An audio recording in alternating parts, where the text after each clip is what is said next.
What's popping up? Twitch is completely screwed after this. They're going to have to shell out, at the very least, they're going to have to shell out a lot of money.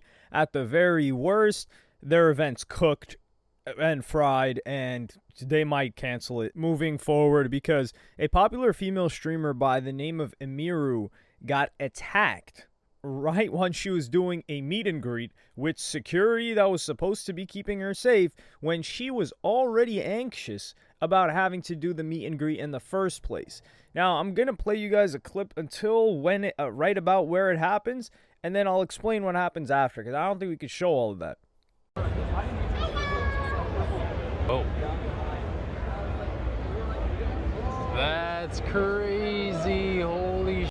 What the f was that? So this giant, this ogre, this iron giant, like the movie, this guy walks up. So he walks up past security. It's like he loads out for 8 seconds.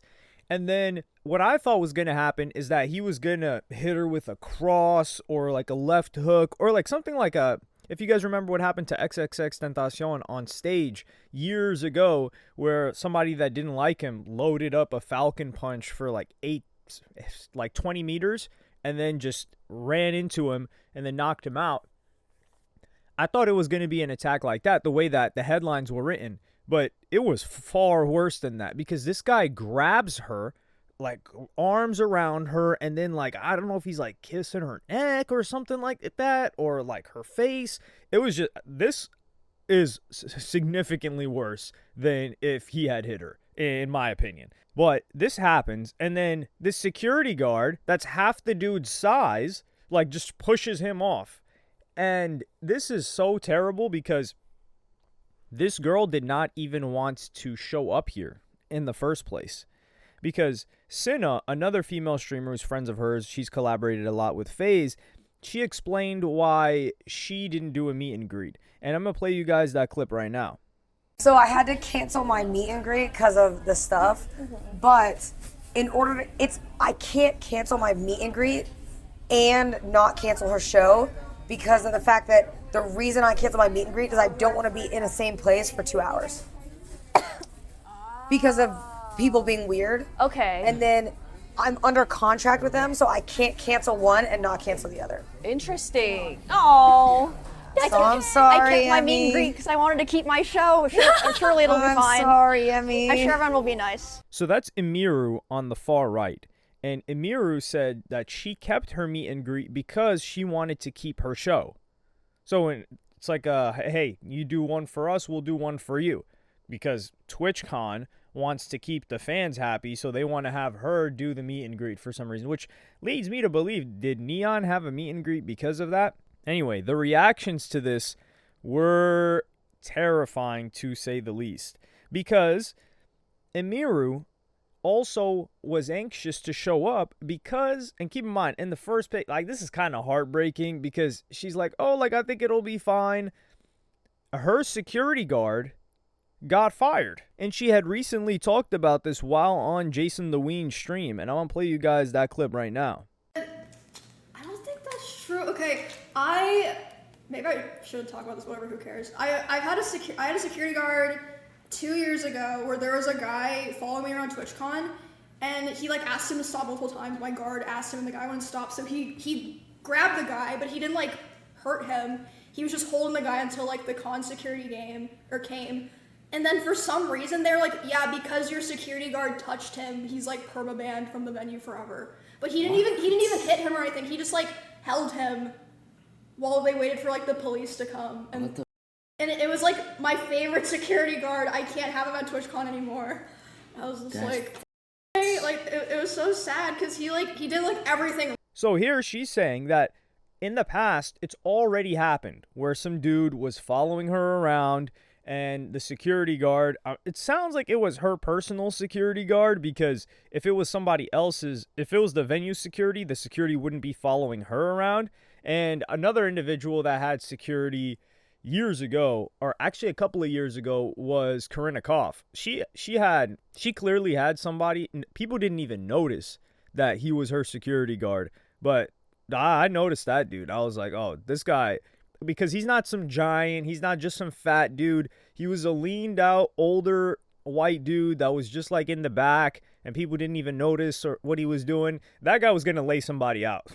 I know that for a fact. But, I mean, think about it. Like, Corinna Kopf was smart to have somebody like that.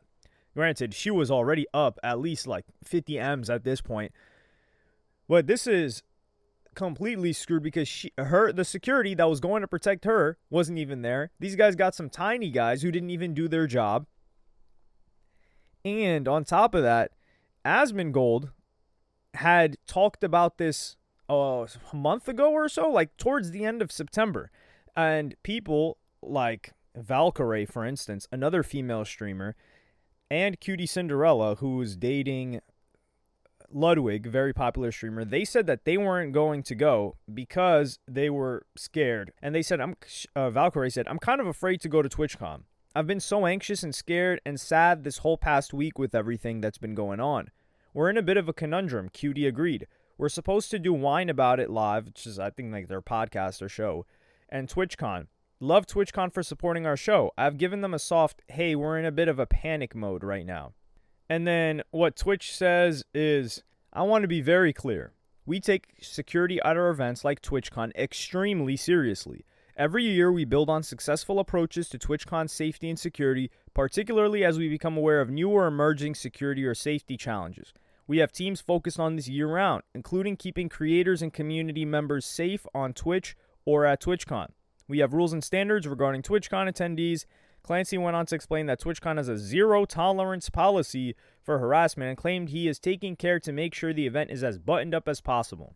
And Asmongold would reply to this and say, last year, NMP, LOL, Nick Pollum, and Wake were SA'd by a streamer, and Twitch didn't press charges or pursue any form of legal action against him. Here's the video. If I was a woman, I would never go to TwitchCon. And he got a ton of backlash for this, saying, oh, he's victim blaming. Why would he say he wouldn't show up if he was a woman? This and that. And frankly, he turned out to be right, because he would reply to this moment and say, I think this should be the last year of TwitchCon.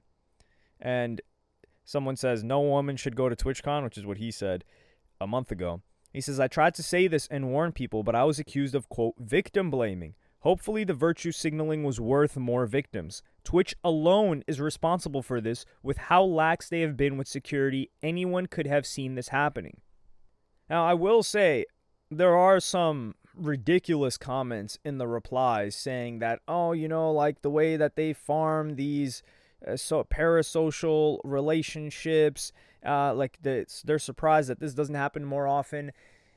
This happens. It's just the fact that it happened at a meet and greet that Twitch made sure that she was reluctant to do. That's the worst possible thing ever. This is a partnered streamer. Like, listen, corporations, companies, they don't give a F what happens to the regular person. They care about how it reflects on them.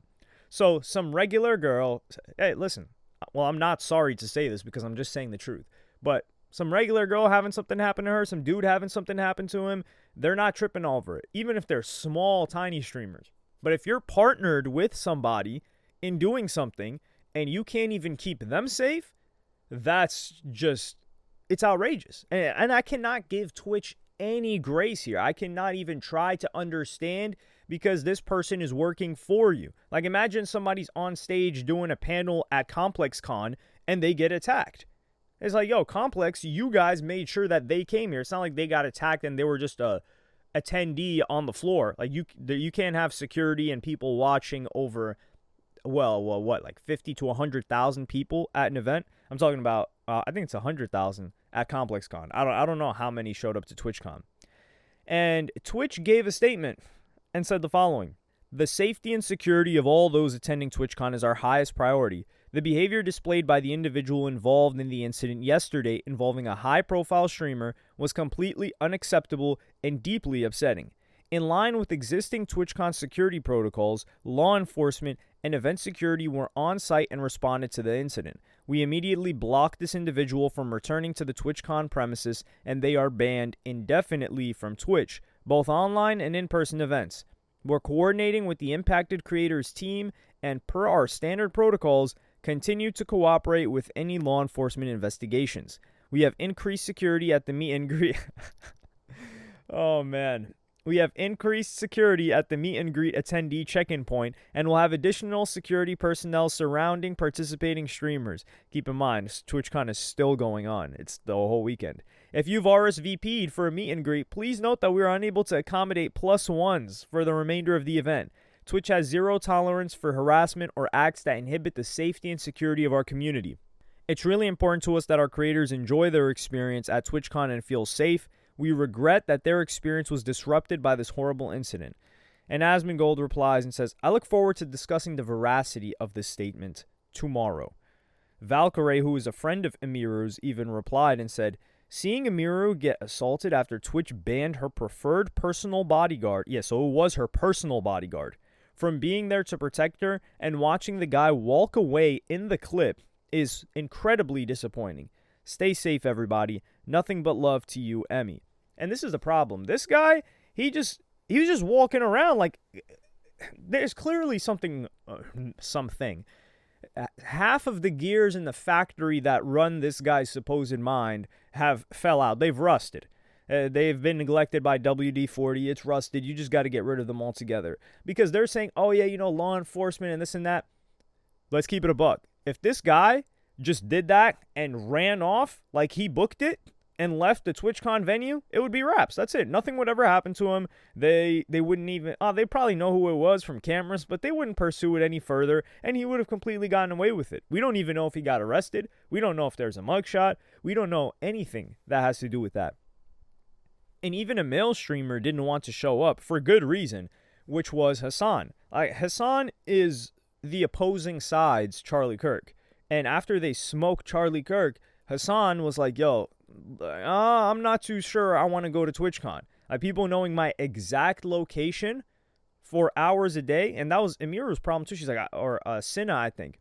She said, I don't want to be somewhere where people know my location for 2 hours straight. And I think it's sad even with the fact that she had to have a personal bodyguard in general.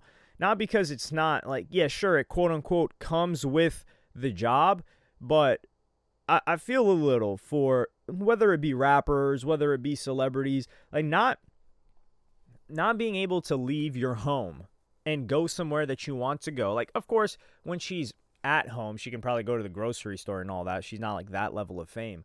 But places that you want to go, needing to coordinate and get a security guard and have another person with you just seems like you're shackled by life for something that you didn't even do wrong. But man, at the event, like usually some stuff would happen around the event or in the surrounding areas or like at these after parties that people go to. But inside the event venue, somebody should not have even been allowed to get close to her, because it's not like the guy was part of the meet and greet, because she was already talking to another dude that was clearly one of the fans, supporters, subscribers, whatever you want to call it. There shouldn't be anyone allowed to get close to her, remotely close to her. But it happens anyway. And there's no, like, Twitch can't say, oh yeah, we took this very seriously. It's a prevention thing. It's not we just, this happened and we made sure to handle it. Yeah, well, she's already having to deal with that. So, and she will continue to have to deal with that for the foreseeable future. So congratulations. Yeah, you handled it. Like, you reacted to the situation, but it's something that people warned you about for so long. And this girl in particular, and all of these, this is a nightmare of PR for TwitchCon. Emiru would reply on Twitch, the girl that was attacked, and say, hello everyone, I'm okay and thank you for all of the kind messages. Sorry I cannot respond to them all. Yesterday, the man who assaulted me was allowed to cross multiple barriers at TwitchCon and even in front of another creator's meet and greet to grab me and my face and try to kiss me. Fortunately, he wasn't able to, but a lot of people have pointed out it could have been a lot worse. I'm obviously shaken. I don't know how it could have been much worse. I'm obviously shaken up by what happened, and it's not the first time I've dealt with something like this. But to tell you honestly, I'm a lot more hurt and upset by how Twitch handled it during and after the fact. Like I said, I don't understand how he was allowed to make it to me in the first place. The security in the clip who reacts is my own security. It's true, my favorite and usual security guard was banned for holding a stalker's arm to bring him to police at a past TwitchCon.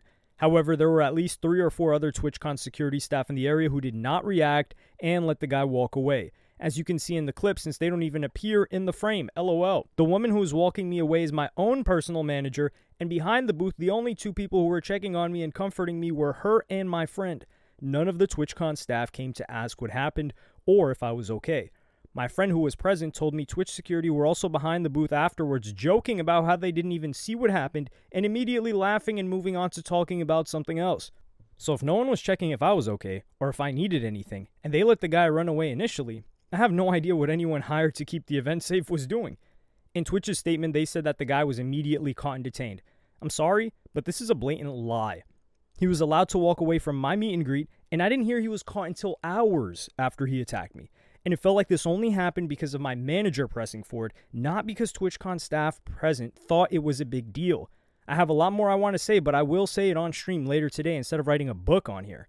Thank you guys again. Sorry you all had to see that. This is definitely my last TwitchCon, and it saddens me to say, as a 10-year off and on attendee of TwitchCon, I think other creators should seriously consider not attending in the future. I did not feel cared for or protected, even bringing my own security and staff. I can't imagine how creators without those options would feel. Stay safe, y'all. Everything is going to be okay. This is insane. I thought it was the Twitch security that came from behind that pushed the guy off, but it was her personal security, which means that Twitch security did absolutely nothing, allowed him to get there, and didn't even handle the situation afterwards until it started spreading everywhere. And the security at the venue, I'm not surprised by how they decided to handle it, because when you've got an event this big, you're usually hiring local security that do security for a ton of events, and they're there to collect a check. They don't care. They're not thinking like, oh, okay, we really got to keep this event safe. Like, for example, when they're trying to keep an event safe from danger, they've got 400 police like they have at the Young Boy show. They're not just relying on the security of the venue, because a lot of the times they're not tripping over anything unless it's something really, really, really bad. They're just there to deter. They're kind of just like mannequins that you think will do something if you get out of line. So this is 10 years that this lady's been going there. This girl, this lady, this woman, whatever, that she's been going there, and this is how they treat her. And she's been a streamer for a very long time. I think this is one of the most disgusting things I've seen from Twitch, and I don't know how they'll be able to recover. Let me know what you thought in the comments. Like, subscribe, and hit the notification bell if you enjoyed. And I'm going to see you on the next one.